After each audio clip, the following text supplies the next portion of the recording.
Welcome to the first in our Holy Week reflections. As we walk through Holy Week, we'll be trying to understand and reflect on some of the characters that Jesus met in that last week of his life. Some of them will be friends of Jesus, some of them will be enemies, but they will all have a part to play. So we start today with the chief priests, and this is what it says in Matthew 26, verses 1 to 5. When Jesus had finished saying all these things, he said to his disciples, "As you know, the Passover is 2 days away, and the Son of Man will be handed over to be crucified." Then the chief priests and the elders of the people assembled in the palace of the high priest, whose name was Caiaphas, and they schemed to arrest Jesus secretly and kill him. But not during the festival, they said, or there may be a riot among the people. Why did they hate him so much? Why did they want to kill him? What had happened to make them feel this way? Perhaps they were jealous. Everywhere that Jesus went, he attracted huge crowds. Many people listened to his teaching. He was popular and adored. The chief priests didn't get this kind of attention from anyone. They were sticklers for the rules, and that meant that they laid heavy burdens on people. And the people dealt with it and went along. It didn't mean they liked it. Jesus would have had dinner with all the people the priests avoided, and that made him popular, loved, adored. They were jealous and suspicious of his popularity. Or perhaps they realised they were going to be found out.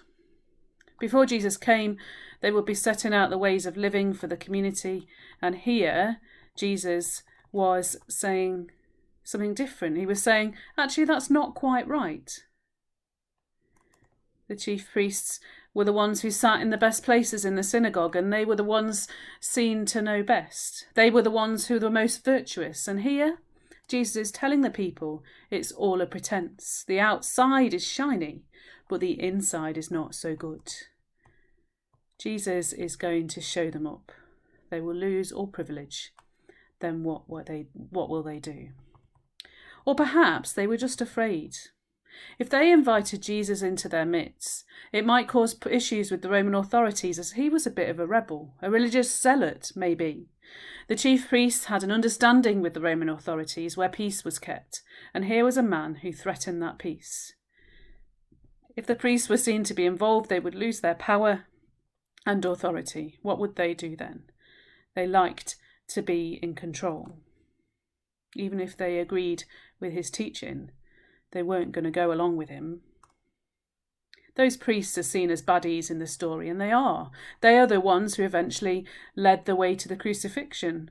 But as with all human beings who do horrible stuff, there is always a backstory. We don't know their backstory, but we do know that they felt they were under threat, and they would do anything that would save them from losing their position in the temple. And if that meant killing Jesus, then that's what they'd do. We all have our backstories, don't we, that make us act in the way that we do. We can all do things that are wrong and manipulate situations to our advantage.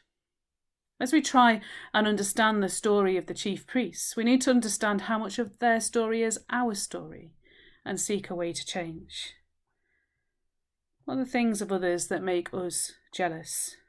What are the things you are worried others will find out about you? What are you afraid of when someone new comes along? Lay all of your envy, all of your insecurities, all of your fears before God now, at the beginning of Holy Week, and ask him to help you let it all go and move ahead. Don't let it twist you up inside. Lay it aside and take steps towards being the person that Christ is calling you to be. Amen.